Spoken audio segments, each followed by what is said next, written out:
He left his $40,000 gold Rolex half hidden under a stack of towels in the guest bathroom, right where he knew she'd be cleaning. It wasn't kindness, it was a test. But what the maid did when she found it didn't just shock him, it cracked something in his chest he didn't know was still alive. The morning sun spilled across the marble floors of the South Atlanta estate, turning the glass walls into mirrors of light. It was the kind of house you didn't just live in, you displayed it like a trophy. And at its center sat Grayson Maddox, barefoot in silk pajamas, stirring espresso he wouldn't drink. He stared at the security monitor mounted discreetly behind a framed Monet. She was on camera, again, Danica Hayes, early 30s, quiet, wore the same gray cleaning shoes every shift, always tied her braids in a low bun, never smiled unless someone else did first. He'd hired her 6 months ago through an agency, background check clean, references glowing. And yet something gnawed at him. She was too careful, too invisible. And for a man who'd been burned by a lying ex-wife and 2 business partners in court, invisibility was its own kind of warning. So today he was testing her, not with words, not with questions, but with a Rolex Submariner worth $40,000. 18K gold. Tucked just enough under the top towel in the 3rd guest bathroom, the one Danica was assigned to today. He wanted to see if she'd take it or pocket it, or even just look at it too long. Some part of him wanted her to fail, because then at least he'd be right, about people, about trust, about keeping his heart armored behind wealth and walls. Down the hallway, Danica pushed her cart of supplies with a soft creak, humming under her breath, old Whitney Houston, something her mom used to sing in the kitchen. Her back ached already. 3rd house of the day, 2 more to go. But this one always made her feel the smallest. Everything gleamed, everything whispered, "You don't belong here." She never looked directly into the security cameras, but she knew they were there, and she acted like she didn't care, still. She noticed when towels were folded differently, when shoes were left angled too perfectly, as if someone was watching to see if she'd move them. And today, something already felt off. But rent was due Friday. Her daughter's school needed supplies. She didn't have time to question a feeling. She picked up her gloves and turned toward the guest bathroom, 3rd door on the left. If you were her, cleaning for a man who didn't trust you, would you walk away or stay and prove him wrong? Let us know in the comments what your gut would tell you. The guest bathroom smelled faintly of lavender and lemon polish. The marble countertop gleamed like water. Danica reached for the top towel, just to refold it, and that's when she saw it. Gold. A gleam so loud it seemed to hum in her peripheral vision. She blinked, looked again. It wasn't hers. It couldn't be. It was a Rolex Submariner, half tucked under the white Egyptian cotton towels, like it had slipped out of someone's hand. But no one else came into this bathroom. It was one of the least used guest quarters, always pristine, always untouched. And suddenly, the room didn't smell like lavender anymore. It smelled like a setup. She stared at the watch for a second too long, her breath shallow, eyes narrowing. "Okay, Danica," she murmured to herself. "What is this?" She didn't touch it, not yet. Just stared. Then slowly, carefully, like it might burn her, she reached into her back pocket and pulled out a pair of latex gloves, slid them on. Her fingers trembled just slightly, barely visible, but she felt it, deep in her spine. She lifted the Rolex, held it for a moment, eyes tracing the gold links. It was warm, probably from the sunlight streaming through the window, or maybe from the weight of judgment sitting in the room with her. And then she did something simple, something small, but something Grayson Maddox never expected. She walked out of the bathroom, straight down the hall, past the staircase, past the sitting room, and gently placed the Rolex on the center of the dining table, where the housekeeper left mail and packages to be seen. Then she went back to work. No panic, no sneaking, just the quiet, confident gesture of someone who'd been judged before and didn't need to explain who she was. From his office upstairs, Grayson watched the whole thing play out on screen. She didn't steal it. She didn't even flinch. He leaned back in his chair, stunned, and for the first time in a long time, he felt something crack in his chest, something like guilt, or maybe admiration. He didn't know which scared him more. Danica scrubbed the edge of the shower until her knuckles went red beneath her gloves. She didn't want to think about the watch, or what it meant, or why it was there. But her brain wouldn't stop looping it. It wasn't an accident. It was a test. And the moment she put that Rolex on the table, she knew someone, somewhere in this house, had been watching. Probably him. She exhaled sharply, shook her head, and kept cleaning. Upstairs, Grayson stood in front of the fireplace with his hands in his pockets. He wasn't used to being wrong. Not in business. Not in court. And definitely not about people. And yet, she hadn't even hesitated. He kept watching the security footage, rewinding, playing it again, not because he didn't believe what he saw, but because he didn't understand it. She could have pocketed it.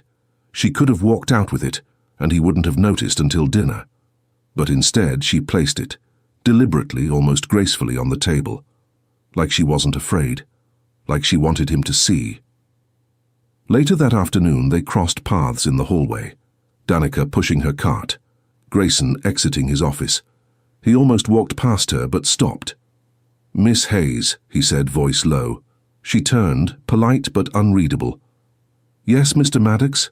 There was a pause, just long enough to make the silence heavy. "Everything all right today?" he asked, eyes searching hers. She held his gaze, calm, measured. "Yes, sir. Guest bathrooms finished, and I left something on the dining table that I figured you might want back." There was no accusation in her voice, but there was no warmth either. Grayson nodded once. That was all he could manage. She turned and walked away. Back in the kitchen, Danica took a sip from her water bottle and stared out the window. The air outside looked free, like it had never been judged. She blinked back the sting behind her eyes. She wasn't mad, not exactly. She was tired of having to prove she wasn't who people assumed she was. Upstairs, Grayson sat back down at his desk and opened his laptop. But for 10 minutes he didn't type a single word. He just stared at the Rolex on the table and hated the part of himself that thought it had been a clever idea. The storm rolled in late that afternoon, thick clouds, sudden wind, and a crack of thunder so sharp it rattled the chandeliers. Danica was in the laundry room, folding pillowcases, when the lights flickered, once, twice, then went out completely. Silence. Then the low, dull hum of emergency backup power kicked in, just enough to keep the freezers running and the security gates locked. She sighed and reached for her phone, but the screen was black. Dead battery, of course. She stepped into the hallway just as Grayson appeared from the opposite end, holding a flashlight. Their eyes met. Neither of them looked away this time. "You okay?" he asked. Danica nodded, folding her arms. "Yeah, just no power. I'll finish the last room tomorrow." He looked past her to the back windows shaking slightly in the wind, then back at her. "You don't drive in weather like this." She raised an eyebrow. "I've driven through worse." "I'm not asking," he said. "I'm telling you. There's a guest room down the hall. Stay until it clears." Danica opened her mouth to argue, but stopped, not because he was right, but because, for once, she saw no judgment in his eyes, just concern, or something like it. 10 minutes later, she sat awkwardly on the far end of the long, L-shaped sofa in the den. Grayson stood by the window, watching the wind bend the trees like ribbon. Neither of them spoke for a while. "You do this often?" she finally asked. "Test people?" He didn't look at her. "I used to test investments. Then I started testing people. Same logic, same risk." She studied him. His face wasn't smug. It was tired, like maybe he didn't even believe his own answer anymore. "You didn't need a watch to learn who I am," she said softly. "You just had to look." He finally turned toward her, but before he could reply, the lights flickered on, just for a moment, then off again. In the dark, they sat, two people who came from different worlds, now sharing the same storm, and for the first time, Neither one had anywhere else to go. At this point, what do you think Grayson should do? Hold on to his pride or take the first step to make things right? Tell us your prediction in the comments. The storm had settled into a steady rhythm, rain like a drumbeat on the windows, thunder rumbling in the distance. The generator finally kicked in again, giving the room a soft, golden glow. Grayson brought her a blanket without a word. Danica took it, nodding her thanks. They sat quietly for a while. Then, unexpectedly, he spoke. "I grew up in a trailer," he said, not looking at her. "2 brothers. Mom worked nights. We had 1 space heater and a hole in the roof we covered with a trash bag." Danica glanced over, surprised. "I was 13 the first time someone stole from us. Our neighbor. Took my mum's tips from the diner." He paused. "I decided right then, I'd never be poor again. Never trust anyone either." She folded the blanket tighter around herself. "And now you own 6 homes and test your stuff like lab rats," she said, voice dry. He let out a bitter laugh. "Yeah, something like that." Danica stared at the rain again, then quietly. "I worked in a hotel before this. 5-star, downtown." Grayson looked at her, listening. "One night a guest left a diamond earring under the sink. I found it during turndown service, turned it into security." She exhaled. "They still fired me. Said they couldn't prove anything. But they didn't want to risk the image." Silence. "It took me 2 years to get hired through the agency. People don't say it out loud, but you can tell when they don't want to trust someone like me." Her voice didn't shake. It was calm, controlled. That made it land even harder. Grayson stared at her, the weight of her story sitting like bricks on his chest. "I'm sorry," he said quietly. She shrugged, but her eyes shimmered. "Sorry doesn't undo the scar," she said, "but it's a start." He looked at her then, not as an employee, not as someone to watch, but as a woman who had survived far more than he'd ever realized, and maybe, just maybe, someone worth knowing. The storm outside softened into a misty drizzle. Inside, the mansion felt smaller somehow, less like a fortress and more like a place where 2 people were finally seeing each other clearly. Danica stood near the fireplace now, wrapped in the blanket. She wasn't quite comfortable, but she wasn't uncomfortable either. Grayson walked in from the kitchen holding 2 mismatched mugs. "Chamomile," he said, offering one. "It's all I had. Don't judge me." She raised an eyebrow. "Mr. Rolex drinks chamomile." He chuckled, a real laugh this time. "Don't let the watch fool you, I'm deeply uncool." Danica took the mug, her fingers brushing his.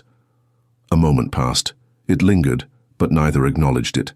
They sat across from each other again, closer now. Not at opposite ends of the couch this time, but within reach. "Can I ask you something?" he said after a sip. She nodded. "When you found the watch, did you think about keeping it?" She didn't answer right away, just stared into her tea. "For a second," she said honestly. "Not because I wanted to steal it, but because I wanted to see how it felt to hold something so untouchable." Grayson said nothing, but he understood more in that one line than he had in months of knowing her.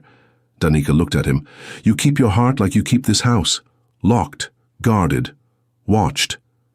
"Is that what you think?" "No," she said. "That's what I know, because I do it too." The air grew still. Not heavy, just honest.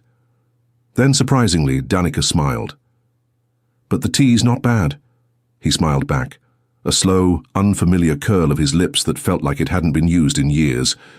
For a moment, the mansion didn't feel so cold. The storm was passing, and maybe, just maybe, so were their walls. The next morning broke grey and silent. The rain had stopped, but the air still felt heavy. Danica stood in the kitchen, making herself a small cup of coffee. She didn't touch anything else. The house was still. Grayson hadn't come down yet. Her overnight bag was by the door. She was going to leave quietly. Until she saw the envelope. It was sitting near the fruit bowl, her name written in Grayson's sharp, careful handwriting. She opened it, expecting maybe a thank you or an apology. Instead, Inside was a check for $10,000. Her breath caught. The note read, "For your integrity, for not taking what you could have. You deserve more than this job can give you." She read it twice, then a third time. The sting wasn't from the money. It was from the fact that he still didn't see her. Grayson entered the room just as she was folding the check back into the envelope. "I meant that as a gesture of respect," he said carefully. Danica's voice was low, controlled. "You think my dignity's for sale?" "No," he said quickly.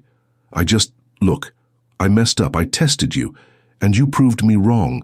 This was a way to make it right." She turned to face him, eyes shining, not with gratitude but fury. "I opened up to you. I told you things I haven't told anyone in years, and you think throwing money at me is how to say you see me." Grayson stepped forward. "It's not just money. It's an opportunity. You said you wanted more. I can help." "You think I told you those things so you'd rescue me," she cut in, voice trembling. "You don't get it. You still don't." A beat passed. "You weren't trying to understand me," she said. "You were trying to fix the guilt without facing what caused it." He didn't speak. Couldn't. Danica set the envelope on the counter. Gently. Finally. "You can keep your check," she whispered. "I'm not for sale." She grabbed her bag and walked out, the door closing behind her with a soft but final click. And Grayson? He stood in that gleaming kitchen surrounded by everything money could buy, and realized it meant nothing if the one thing he wanted to earn had just walked away. Danica sat on the bus with her arms crossed tightly over her chest, the seat beside her empty. Her overnight bag sat at her feet, damp from the rain. She stared out the window, watching Atlanta's skyline disappear in the distance. The envelope was still in her purse. She hadn't cashed the check. She hadn't thrown it away either. Part of her wanted to rip it to shreds. Part of her wondered what it meant that he offered it at all. But mostly, she felt hollow. She had let him in. Just a little. She had believed for a moment that maybe he was different. Maybe he saw her. But in the end, it was just another transaction. Another man with money and guilt. Across town, Grayson sat alone in the den, the fire long gone out. The Rolex was back on his wrist, but it felt heavier now, like a chain. He stared at the checkbook on the table, still open.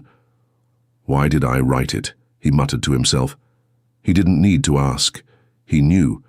Because it was easier to throw money at a problem than to say the words that scared him. "You matter. I was wrong. I see you." He ran his hands through his hair and closed his eyes. Then he reached for his phone, hesitated, put it down, picked it up again, typed out a message, deleted it, then tried again. Meanwhile, Danica stepped off the bus near her apartment. The streets were slick, her sneakers soaked through. She fumbled for her keys at the building's front door. Her phone buzzed. A message. "Grayson Maddox. You were right. I tried to pay away the shame instead of facing you like a man. You deserved a real apology. Not a check, not a test. Just truth. If you're willing, I'd like a second chance to do it the right way."